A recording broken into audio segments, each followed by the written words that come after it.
Le projet que je vais vous présenter tout à l'heure est conçu avec ma collègue Tenenke Diallo. Il est intitulé 20 jeunes et un centre informatique pour une éducation de masse des citoyens de Kindia sur le désordre informationnel et les propos de haine. Ce projet il répond à 3 problèmes majeurs. Le premier, c'est le déficit de compétences numériques et médiatiques au niveau des jeunes.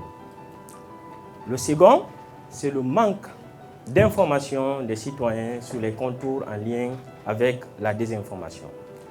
Et le troisième problème qui est plus général, c'est la prolifération des fausses informations. Pour y parvenir, nous avons travaillé sur 7 activités principalement. La première activité, bien entendu, démarrera par la mise en place d'un centre informatique qui va œuvrer dans le domaine de la formation, mais aussi dans le domaine de la prestation des services. Ainsi, les montants générés par le centre seront utilisés pour financer des initiatives, des projets locaux qui luttent contre la désinformation. Cela pourra bien entendu passer par des sessions de sensibilisation, des sessions de formation, mais également des concours pour accompagner d'autres initiatives des jeunes.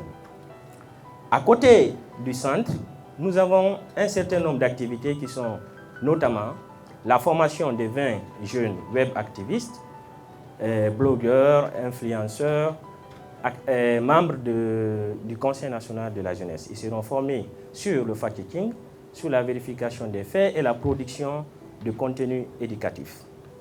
Après, quand nous allons finir de former les 20 jeunes, nous allons mettre en place un réseau de jeunes fact-checkers qu'on appellera le réseau préfectoral des jeunes fact-checkers de Kindia. Ce réseau aura pour rôle de faire la veille. Ensuite, le réseau produira 36 contenus au cours de 12 mois. Donc, chaque mois, ils vont produire 3 contenus sur la désinformation en termes de sensibilisation, mais aussi dans le domaine du fact-checking.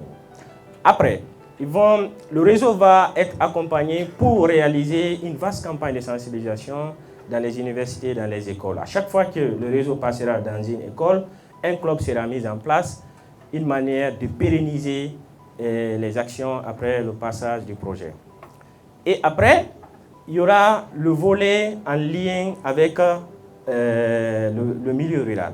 À ce niveau, 3 émissions seront réalisées, c'est-à-dire des tables rondes qui vont connaître la participation des leaders religieux, des leaders communautaires, des autorités